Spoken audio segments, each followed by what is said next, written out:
When you go to play, you want clear rules. It's what ensures that things are as fair as possible for everyone. But what happens if your opponents take advantage without going outside the rules? You have to complain, even if you're not right. But don't worry, because there's always payback, and our beloved NBA players have caused the rules to be changed to make everything fairer. Will you join to see who the 15 players are who made it possible? Stay with us until the end. We guarantee you a big surprise in the first spot. 15. Leroy Edwards. At 6 feet, Leroy Edwards doesn't seem like a very impressive force these days. However, in the 1930s, Edwards had all kinds of problems with the painting of opposing players. Edwards' aggressive play forced the league to implement a 3-second rule, which prohibited a player from remaining in the restricted area for more than 3 seconds unless he was watching a nearby player. Leroy's numbers were affected on the offensive side, as his average points per game steadily declined after the 1937-38 season, when he scored 16.2 ppg. It wasn't fair to him, but it was fair to all his opponents. 14. George Mikan. The NBA used an exhibition game between the Minneapolis Lakers and the Milwaukee Hawks to test a full game with 12-foot baskets. The goal was to keep George Mikan from being so dominant in the hoop. The plan worked perfectly, as Mikan took a lousy 2 of 14 off the field. So why aren't we seeing 12-foot baskets right now? Because the upset hurt all the players that night. As Mikan said, it disrupted the whole game and made it harder for the smaller man. It just makes the big man bigger. The difference between high and much higher is still not fixable with those kinds of measures. Didn't they try placing the hoops at the height of the baseboards? 13. Bill Russell. In his 3 years at the University of San Francisco, Bill Russell averaged a staggering 20.7 ppg and 20.3 rpg. One of the main reasons for this level of mastery was due to the fact that Russell was allowed to stay within 10 feet of the painting and reap the rewards of his 6'9" frame. However, after Russell and the USF won their second consecutive national championship in 1955, it was clear that a change had to be made or basketball players like Russell would dominate the NCAA for years to come. That's when the free throw lane was expanded to 12 feet. In addition, Russell's dominance led to the expansion of the key, which was the area in the paint where Bill would stay and wait for his teammates to make passes, sometimes even over the backboard where the center would simply drop and dive. 12. Kareem Abdul-Jabbar. It didn't take long for the NCAA to realize that, thanks to his great height, Kareem Abdul-Jabbar would have an unfair advantage on the court, as he could dunk with ease. So the NCAA responded by banning re-entries. But it wasn't a big problem for Abdul-Jabbar. Kareem would just drop it. And the rule change didn't hurt the Bruins, who won consecutive national championships. The ban was finally lifted in 1976. A lot of times, things don't happen as expected, and you have to go back. 13. James Harden. In basketball, when a personal foul is called, it is taken into account what the fouled player was doing at the time of the offense. If he was in the middle of shooting action, the penalty is free throws instead of a traditional throw-in, and the free shots will be directly related to the shooting area. Last season with the Rockets, this shooting guard took up to 124 shots, with 124 fouls being called by umpires in three-point shooting sequences. He alone accumulated more such fouls than any other team in the NBA as a whole. But the league has said enough. Harden has turned the art of contact into a mine of one-point shots, matching the time of the opponent's foul with the alleged shooting action. So, the NBA has taken action on that too. Referees shall differentiate between fouls committed while driving or while holding the ball and fouls actually committed in the throwing motion, they ruled. 10. Zaza Pachulia. The rule, Zaza Pachulia, was popularized by a single action in particular, but that permeated the retina of all: referees, fans, doctors, and players. It was the third quarter of the game of the conference finals between San Antonio Spurs and Golden State Warriors, and the former were sweeping aside the latter, backed by, who else, their best player, Kawhi Leonard. Then misfortune struck. The situation was that Zaza Pachulia invaded the natural fall zone of Leonard, who was at that time shooting a shot, when he landed on the foot of Warriors player Zaza Pachulia. Leonard was seriously injured and missed the rest of the series.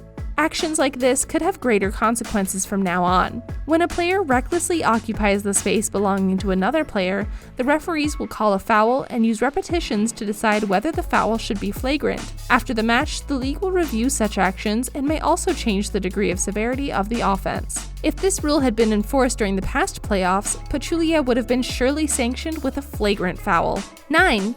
Allen Iverson. On October 17, 2005, Commissioner David Stern presented the first Major League dress code to the NBA. This was somewhat inspired by the eccentricity of Allen Iverson and Carmelo Anthony in their own dress code, which forced the commissioner to provide a more uniform image for the players. Beyond the stadium and every sporting event, they were free to dress as they wished. After a full decade, fashion and style have expanded beyond just what sport coats and dress shoes. But as long as players look presentable, the NBA will be happy with this rule. 8.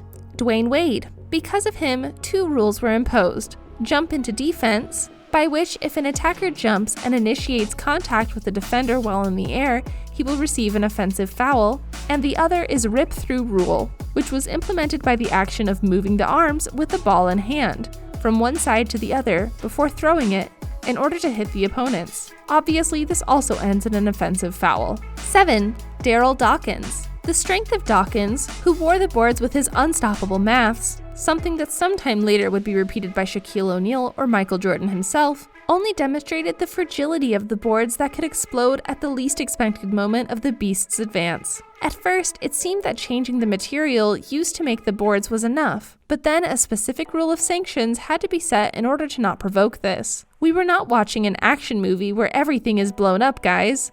It's a basketball game, and if we remain all healthy, that's better. 6. Bruce Bowen. The almost unknown Bruce Bowen managed to make a big impact in the NBA. The players absolutely hated competing against Bowen. And it wasn't because of his incredible defense or his athletic display. He was also known for putting his feet under the players in the air while they were moving their shot. Similar to the injury Kawhi Leonard suffered doing the actions of Zaza Pachulia several years ago in the NBA playoffs, Bowen would discreetly try to injure the opposing player by sliding his foot under his starting point. The NBA was aware of this when he was in the middle of his career and instituted an immediate rule change that required each player to have a safe landing space during his offensive possessions. Bowen would retire in 2009, but it has had a lasting impact on future NBA efforts. 5. Wilt Chamberlain. Wilt the Stilt was without a doubt the most dominant player in the NBA during his entire career, being the only 100-point scorer in a single game, as well as holding the record for the most NBA records. No wonder Wilt Chamberlain was the most athletic player on the court at any time in the NBA, but nothing could have been implemented to contain or limit his way of taking control on the score and statistics.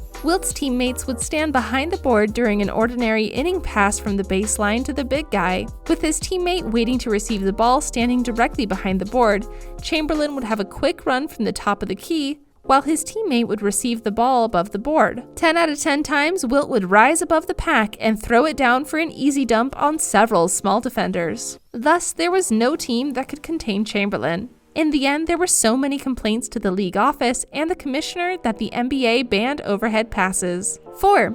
Reggie Miller. Reggie Miller became famous for his relentless and consistent three-point shot, being able to throw up or catch and shoot from anywhere on the floor to score 3 points, being the first reliable downtown threat in league history. But on top of that, Miller was actually quite smart and cunning, so he often kicked to make contact with everyone who protected him beyond the goal, constantly drawing 3 free throws even if his defender didn't actually touch him, so the league forbade that kick in the leg while shooting. 3. Shaquille O'Neal. Shaq was, without a doubt, the most dominant center in basketball during his entire career, showing no responsibility or mercy in defense or offense, and being able to put 30 points with great ease as if he were playing against children. In fact, many players tried to foul him and ended up getting injured. O'Neal had the league change the board materials, again after Darryl Dawkins forced them on them earlier, changed the way the zone defense was played, and even changed one rule, the hack-a-shack. That meant that players could not intentionally foul opposing players who did not have the ball in their hands during the last 2 minutes of the game, or that they would reward opposing teams with 2 free kicks and the ball, as seen now against Andre Drummond, Dwight Howard, Hassan Whiteside, and DeAndre Jordan. 2. Charles Barkley. The undersized power forward was also extremely annoying, cunning, and dominant during his heyday. virtually alone leading the Phoenix Suns into contention despite never being able to take them to a championship. In addition, Barkley caused the league to change one rule in particular. Barkley used his butt to position defenders for 20 seconds before throwing the ball. So in response to that, the league declared that no player below the free throw line could do this for more than 5 seconds. 1. Michael Jordan. Jordan is owed too much in NBA basketball, and the rules are no exception. It's just that to stop his airness, there was no tactic that wasn't tested by the defense of other teams. One of the most effective ways was to use his hands in every way possible, especially at waist level, to try and manage the rotation and balance of the attacker. That's why a rule of hand checking was made, whereby only the use of hands at back height is allowed in the attack zone. We hope you guys enjoyed the video. Check out some of these videos on the screen that we're sure you'll love.